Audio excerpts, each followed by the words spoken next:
All right, everybody. I am doing a special episode today because my hometown favorite comedy club is going to reopen, and it's a big thing because things are changing and other things are staying the same. And I wanted to talk to my old friend Jim, who actually was one of the first comedians I met when I first started doing stand up, and is a co-owner of the Drop, about the reopening.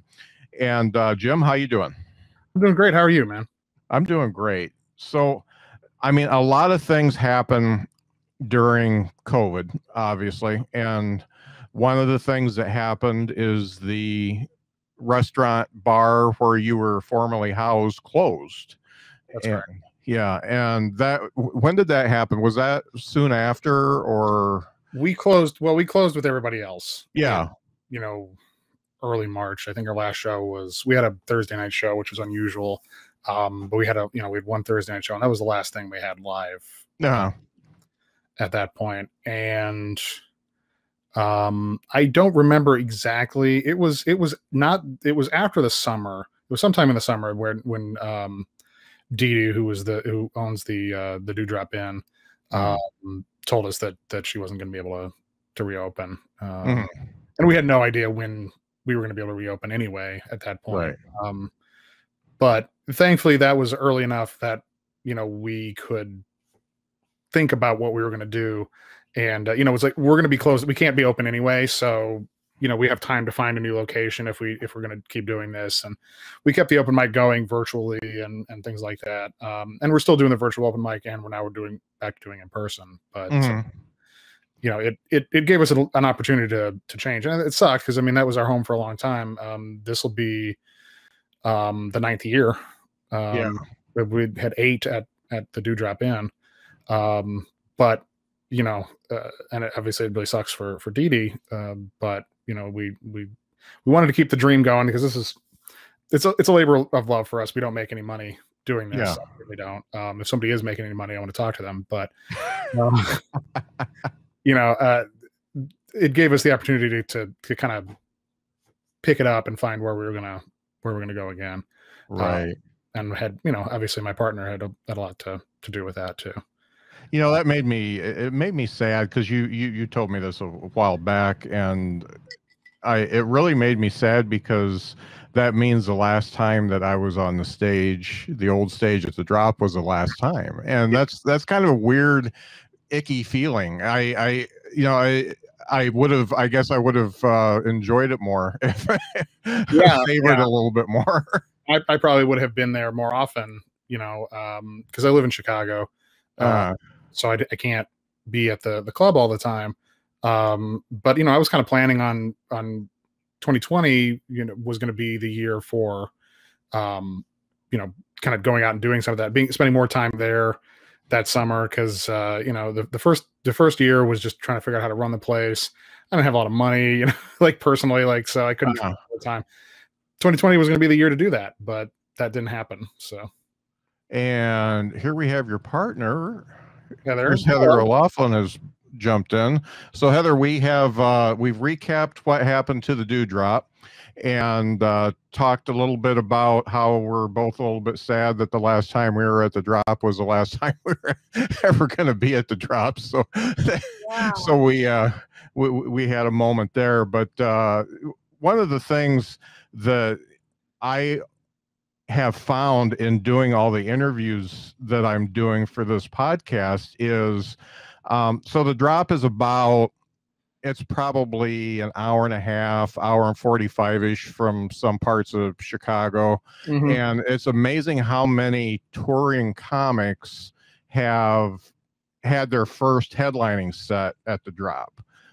Rena Calm talked to me about it. She was one of my early interviews. She talked to me about it in length, how that was where, they were able to get up and do the headlining, because Chicago is so competitive that it's really tough to get a headlining gig. And I'm wondering, from the time that you guys started ownership of it, how many people have come through and had their first headlining gig there at the Drop?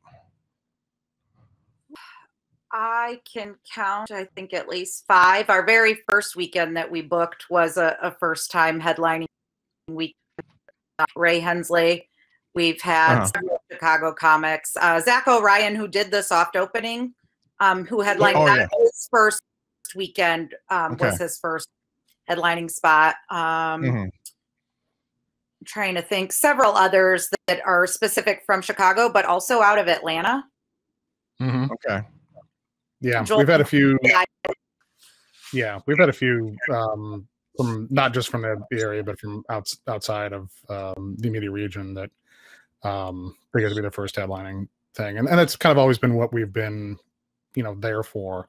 Obviously, we want to have establishment too, and we do, but we've also had a lot of first time or people who were good enough and ready, but just it was hard to find an opportunity.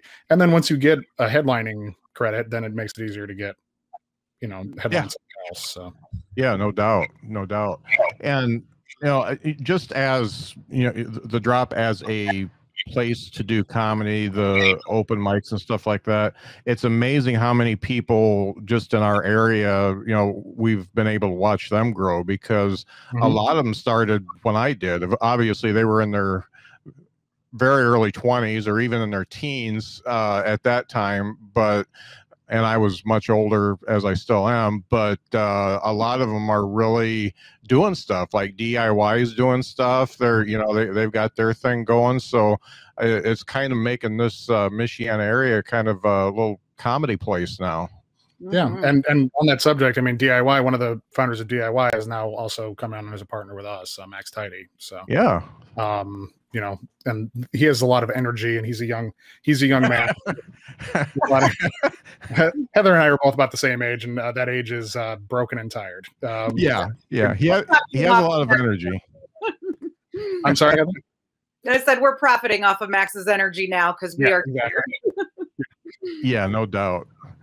So one of the things that has been a constant with the Drop, especially under your ownership, which is something that's probably not as prevalent as it should be, is you guys have always had a pretty good hard line on, misogynistic stuff is a no-no, homophobia stuff, transphobia, all that kind of stuff is a no-no. And when you do it, you get a warning. And if you do it a couple times, you just don't get to play anymore. And that, I watched things play out because of that. And yet you guys stood your hard line, and I really respected the fact that you were able to do that. But, do you think that attracts maybe a more, I hate to say woke, but does it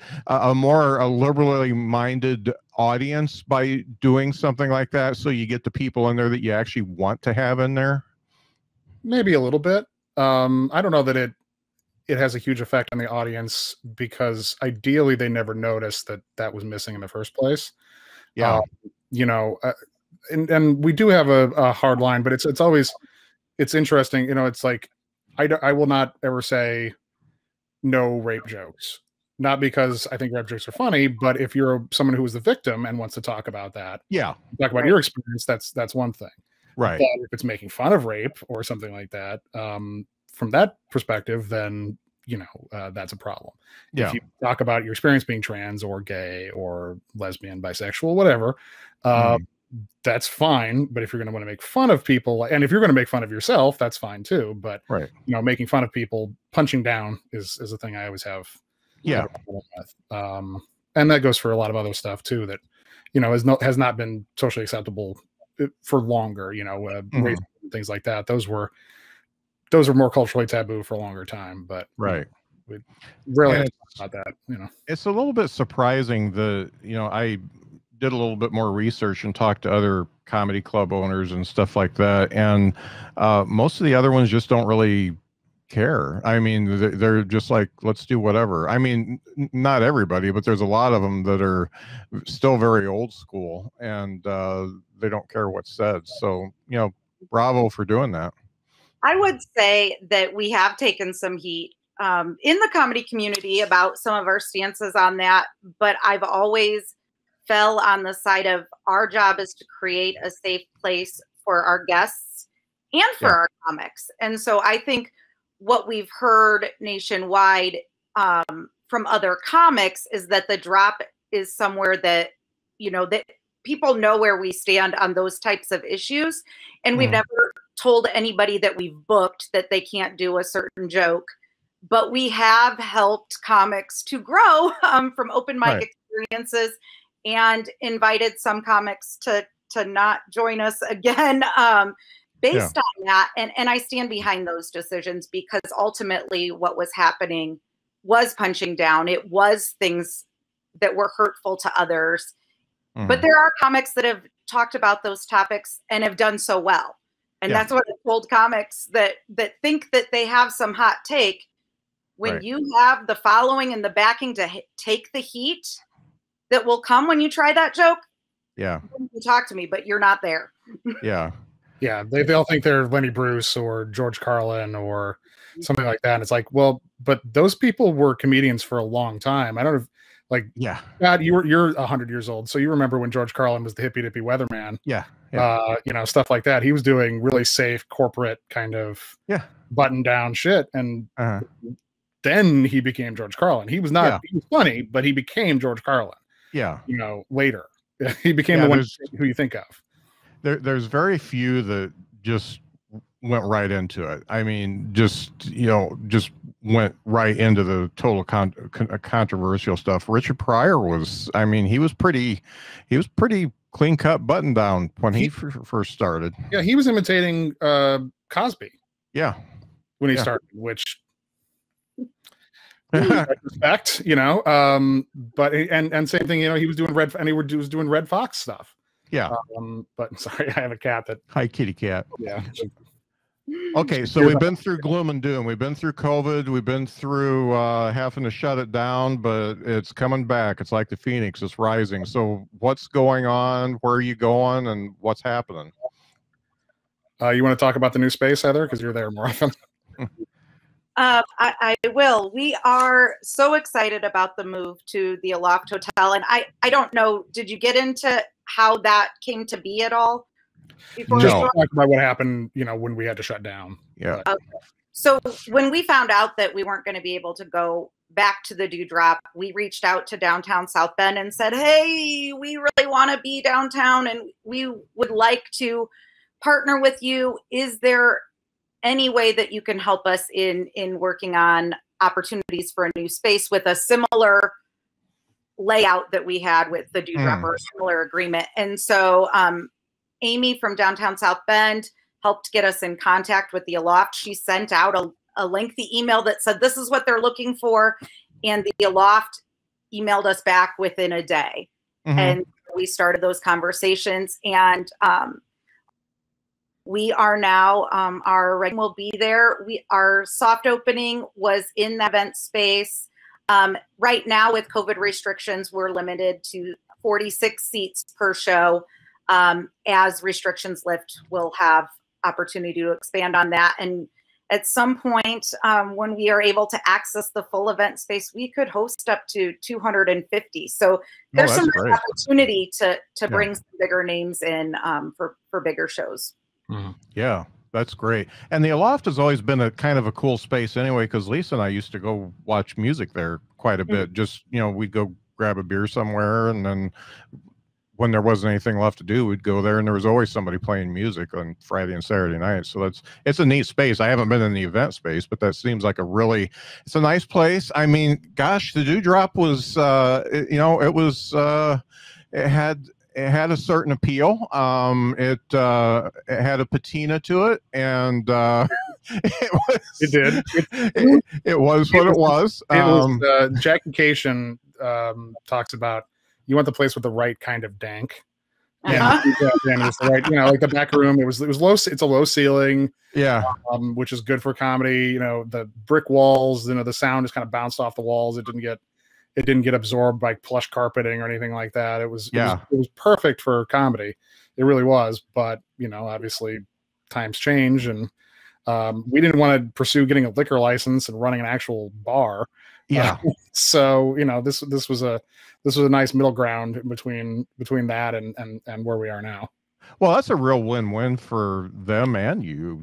Getting closer to downtown, there's obviously more traffic, and people will be, I guess, more willing to go there than across from the jail and and stuff like.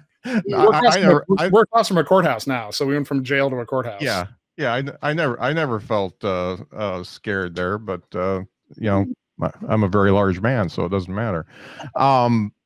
I'm totally stoked. Did I see that Stewart Huff is your first first real opening headliner?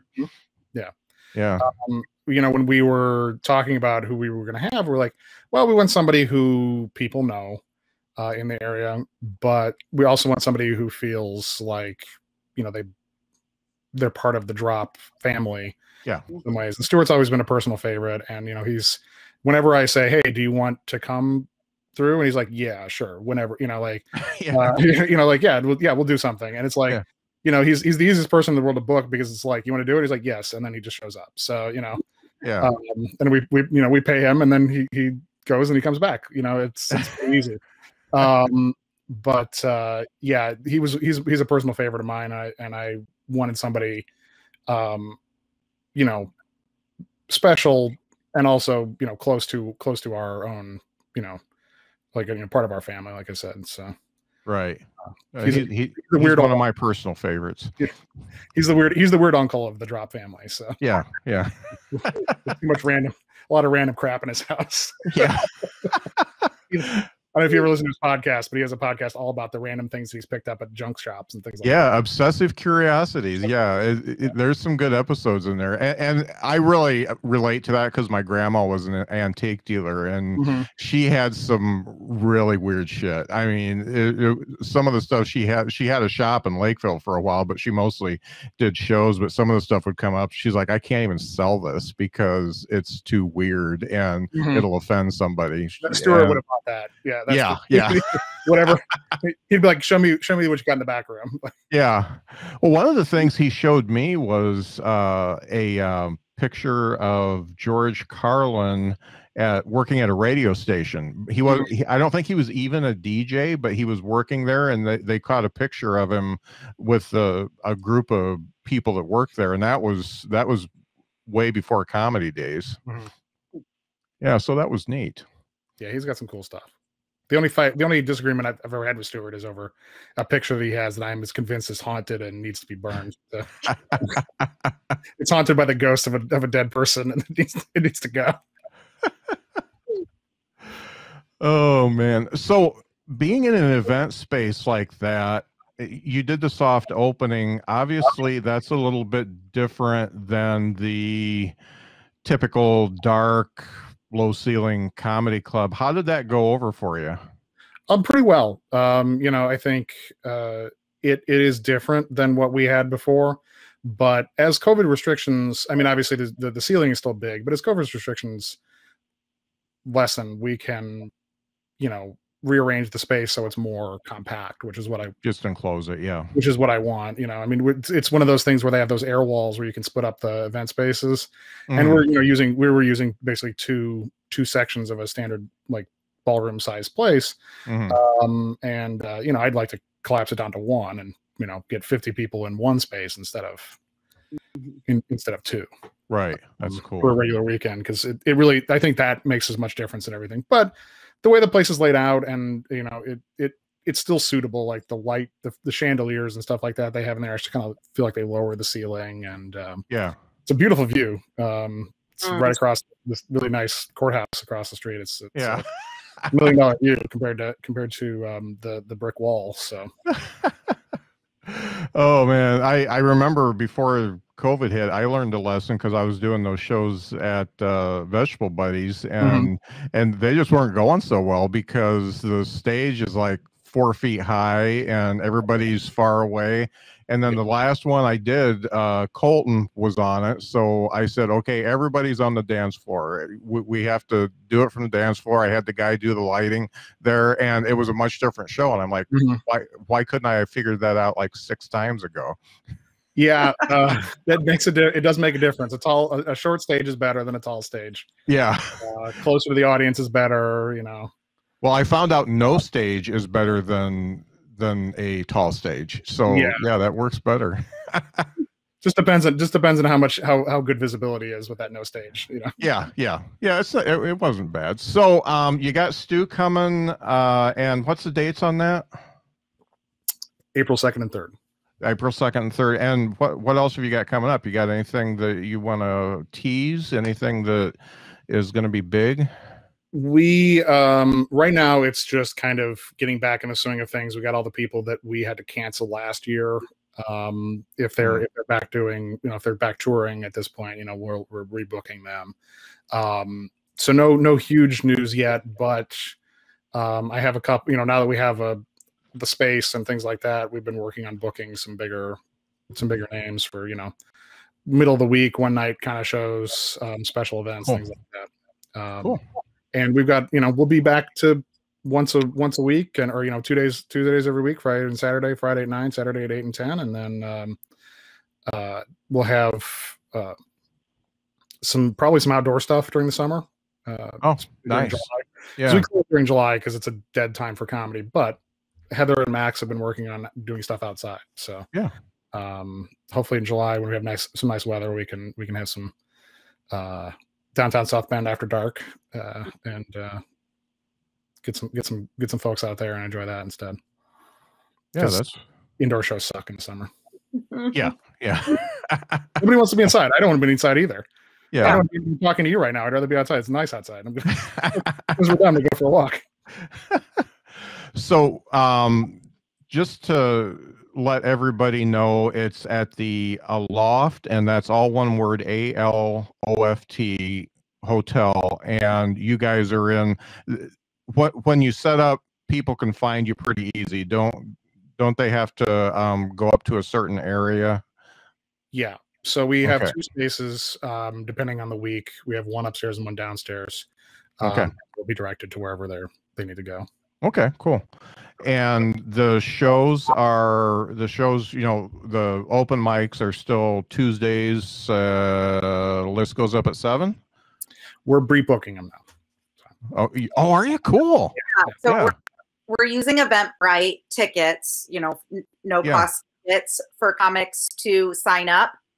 And 15 comics right now, I think, are able to book their spot through Eventbrite, and then that leaves some openings for our managers to do their spots. And as those COVID restrictions lighten, we will open it up for tickets for guests to come as audience members. So far, we've had 2 weeks that have gone really well, and both weeks, a few of the guests from the hotel have just kind of wandered in, and that's worked out pretty well because we were still within the spacing guidelines. We didn't have to turn anybody away, and it seems like they've had a good time. Excellent. Well, when my second grandbaby gets born, maybe I'll get on Eventbrite and do the thing. Perfect. Please do. And I just want to reemphasize before we sign off, though, that, you know, safety is our number 1 priority for this. We have all kinds of precautions in place, you know, lots of sanitizing stations. All the comics get their own microphone condom to keep themselves safe, and you know, all the staff is wearing masks. All the tables are distanced. So as restrictions lessen, I mean, I'm getting vaccinated soon. I know you all have been vaccinated as well, but I'll have my vaccine on Wednesday starting. So I'll you know, hopefully by the end of the summer we'll be able to loosen that even further. But at least for now, everybody who wants to come, you know, we've set it up so it's as safe as humanly possible for people to enjoy themselves. Yeah, I'm really just stoked that you guys were able to pull it off, because, you know, thinking it was going to be gone was one of the big bummers of COVID. Yeah, I'm glad we got too. Yeah, I've been shitting bricks this whole time. Like, what are we gonna do? Yeah, Jim, let's do this thing. We got this. And he's like, I don't know. Do we got this? And Yeah. Well, I'm inherently a negative person, but I'm trying. we Yeah. balance each other well. Yeah. And- Well, yeah. I'm. Go ahead, Heather. I've been continuing to watch the St. Joseph County metrics. So the percent positivity is continuing to drop, and and our rating has stayed the same at that yellow rating. But if we see any spike or there is any significant change, we are prepared to make adjustments to our schedule to account for that. Cool. And we're doing a really good job of vaccinating too. We were at 10% a week and a half ago, so that's much better than a lot of counties. So I'm pretty stoked about that. Mm-hmm. Not that I'll be putting my mask away anytime soon, but you know. So we'll keep some of that stuff even after the vaccinations. Yeah, no doubt. Yeah, it's really nice in the winter. I found out it was nice. Keep your face warm. Where can people find, first of all, the schedule, website, social media, and all that stuff for you guys? thedropcomedyclub.com. You can see it on the bottom of my image there. And yeah, that right there. And our Facebook as well. It's just facebook.com/the Drop Comedy Club, I believe. I think so. I never look at it. Yeah, it's facebook.com/the Drop Comedy Club. And same thing with the website. It's thedropcomedyclub.com. Excellent. But schedule is posted on the website. I'm going to update it with some of the people we just recently booked again. But you can buy tickets there as well. Tickets are still on sale for the reopen. The Saturday 8 o'clock show is running low on tickets, but the other two shows we still got room for folks. So if you're interested, please come check it out. Stewart is great. You can listen to him on Spotify or something like that too if you want to check out who he is. But one of my all-time favorites. One of the things I'm going to do is, because I'm doing this stupid Twitch channel thing, is I am going to do a watching of, because he's got the whole God Hates Anne on YouTube. I want to do a watching. I'd like to get him to do it too. Do just like an MSTK 3000, except for not diss it, say how good it is with my son, because that's the only way he can actually be on social media live is to do something that has nothing to do with his job. So I'm kind of stoked about doing that. So we're going to do that pretty soon. So yeah, Stu's one of my favorites and one of Lisa's favorites too. Well, come on out. We'll be glad to have you if you're get that grandbaby out. Yeah. Just tell him to hurry up. He's doing May, so Okay. Time. I ain't moving until then. So yeah. But it's been great to see you guys again. It's great that the Drop's alive. It's great you guys got a new space. I'm just stoked to see what goes on, because I mean, I was, like I said, I was worried. I was sad, and I'm still sad that the last time I was there was the last time I was there. But the new space will be nice and bright, and I won't worry about losing a tire in the parking lot and stuff. So that's cool. Yeah, parking. So well, Jim and Heather, thanks so much for being on. I'm going to put this out as a special episode, and because the Drop's special to me, so I will be glad to see you guys as soon as I know that I'm able to. awesome. That Thanks sounds for great. having us. We'll see you soon. Yeah, thank you. Thank you, Scott.